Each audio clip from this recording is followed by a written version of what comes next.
Is going on, everyone? Welcome back to the channel. Welcome to a new video. It is Sunday, February 4th, 2024. I'm 3 weeks and 6 days out from my first trail race, and the training is still right now at the mileage is still pretty high, but we're coming into the tail end of this training block and we're going to be starting the taper very soon.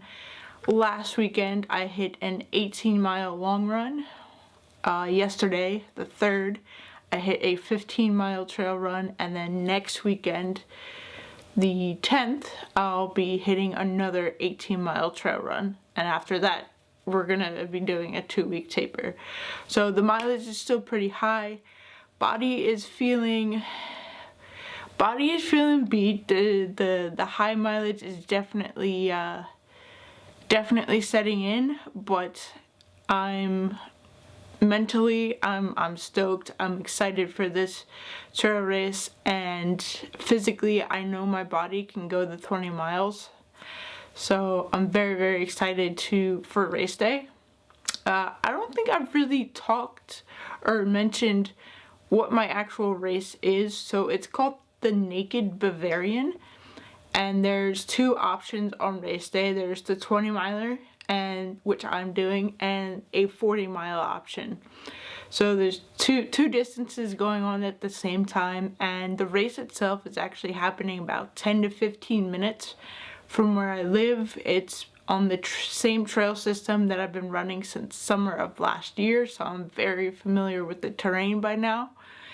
And yeah, I'm excited, which I've already said like a few times, but yeah. The reason why it's called Naked Bavarian is because, unlike other races, this is a very simple, basic race. There are no t-shirts and no finisher medals, which I'm kind of bummed about the medal. I would really love a medal to commemorate my first trail race, but you race for the challenge and not for the medal.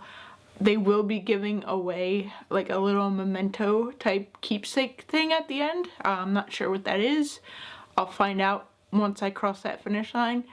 But yeah, it's a very simple, like no frills type race. With that being said, this is going to be the last video before race day. So I wanted to make this video and break down how I'm going to be handling the race, and that's going to be broken up into 2 parts: how I'm handling the terrain and how I'm going to handle my nutrition. So you could call this a race day strategy video. Now, here in Pennsylvania, we are blessed with varying topography, if that's what you call it. Yeah, varying types of terrains. We've got some nice hilly, mountainous areas, especially where I live. So the terrain on this trail race is going to vary depending on the area that I'm going through. I'll be hitting some elevation, I'll be hitting some downhills, there'll be stretches of flat area. So let's talk about how I'm going to handle each type of terrain. And that, honestly, it's a very simple strategy. We are going to run the flats,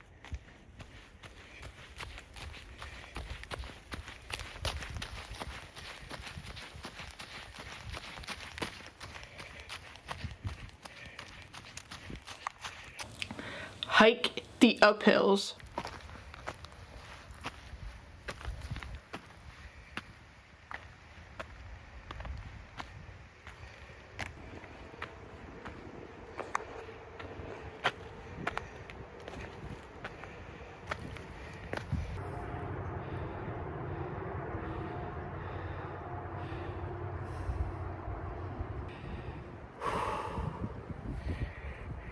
and very efficiently take the downhill.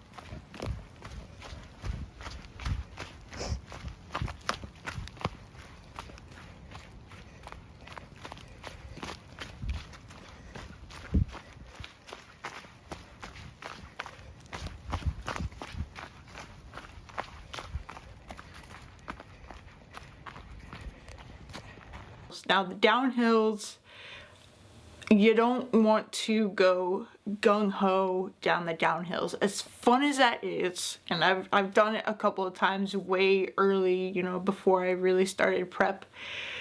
But the downhills, they really tax your quads and your knees. So if you bomb the downhills, by the time you reach even ground again, you're gonna be, your quads and your knees are gonna be what they call blown up. They're going to be so tired from taking those downhills that if you're not careful and you don't take them efficiently, you're going to gas yourself. So that is my simple plan to handle the varying types of terrain that I will encounter through the race. And of course, you know, you're going to have rocks and roots and all that kind of thing that you'll have to navigate as well. Throughout my training, I've encountered all these different types of obstacles that I've just described, right? I've had multiple training runs where I've hit anywhere from 1,500 to 2,000 feet of elevation, and according to the race website, the total elevation gain for the 20-mile race is 2,000 feet of elevation gain. So I've been training my body, my legs are primed and ready to tackle that elevation. Now, moving on to the second topic of this video, race day nutrition. So my race kicks off at 8 a.m. and I plan on consuming some type of food source every 3 miles, which should come in around about every 50 minutes to 1 hour, give or take. I also have a nutrition alert set on my phone, so every 50 minutes my watch will buzz reminding me like, hey, you need to take in nutrition. So what I'm going to be bringing with me on the course is this. So like I said, I'll be fueling or consuming something every 3 miles, and it's going to be in the form of the following. So we're going to have some BPN Go Gel. I'll probably bring like 2 of these. A honey stinger waffle, just the plain regular honey stinger waffle. I'll probably bring 2 of those as well. Next up, we have the BPN Go Bar. These are really, really good. People compare them to Rice Krispies, but I don't get that. I get more of a plain granola bar vibe. It is an oat-based bar, so that's kind of where that's coming from for me. But these are very, very good. Also, I'll pack a peanut butter and jelly sandwich, a half sandwich that I'll consume at mile 9 because it'll be more calories. So halfway through, or about halfway through, it'll give me that boost I need to keep going for the next half. But yeah, so I'll probably bring, like I said, a couple honey stingers, a couple Go Gels, a Go Bar, and then my peanut butter and jelly sandwich. And I've been training with these foods for months. I know they sit well in my stomach while I'm running. I've never had any GI discomfort with them. And they keep me fueled throughout the whole run. And I don't experience any crashing, bonking, anything like that. As far as hydration goes, I'll have 2 soft flask bottles on me as well. And in one of the bottles will just be plain water. And in the other bottle, I will have a scoop of Switchback electrolytes. I really, really like these electrolytes.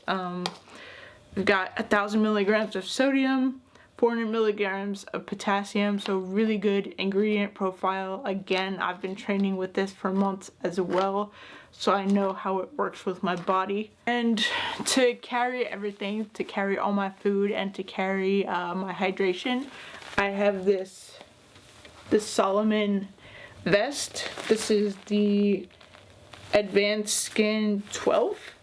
Really nice vest. I've had this, jeez, I don't even know how long I've had this. I know I got this right before my half marathon in June last year because I used it for the half marathon, but everything fits really nicely. Plenty of pockets, plenty of room to store all my snacks and my hydration, so it would be good to go.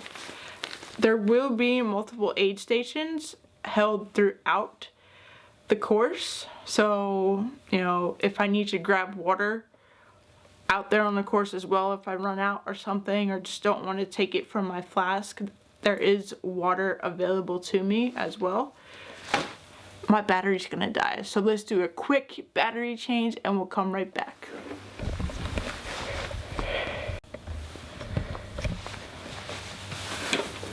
Alright, new battery is in, we're back in action. So before we were rudely cut off by a dead battery, I was saying that there are aid stations throughout the course every few miles. So if I need water, I'll be able to grab it at an aid station. I'm not going to play around with any of the aid station food just because I don't know what's going to be available to me, and most likely it's stuff that I haven't trained on. So the rule, you know, my runners out there, nothing new on race day. So I'm going to make sure I have plenty of snacks in my pack for not only for myself, but you know, maybe I have some fellow runners out there around the same pace as I am that might need to pick me up. So always carry extra snacks because you never know. So that's going to do it for today's video. I just wanted to give you guys an insight as to how I'm preparing for race day as we get closer to the day itself. I don't know yet if I'm going to film on race day or not. I didn't film my half marathon, and I realized I probably should have, maybe just a little bit, because it would have made the post-race video a little bit better. But again, when I'm out there running, I just want to run. I don't want to have to focus on capturing content, you know, making sure I get some sick angles for a YouTube video. I'm out there to run, to have fun, and to just be in the moment. So who knows? You may see a race day video with some footage, you may not. I'll definitely do a race day video, but it may or may not contain footage from that day. Who knows? We'll see. Anyway, I'm rambling. I'm gonna wrap up this video here. I appreciate you for watching and for following along on this journey. Again, like I've said multiple times, I'm super excited for race day. I feel ready mentally and physically. The only thing that's left to do is just go out there and have fun with it. With that being said, I'm gonna sign off. I hope everyone is doing fantastic, getting out there and crushing their goals, and I will see you in the next video post race day. Let's go.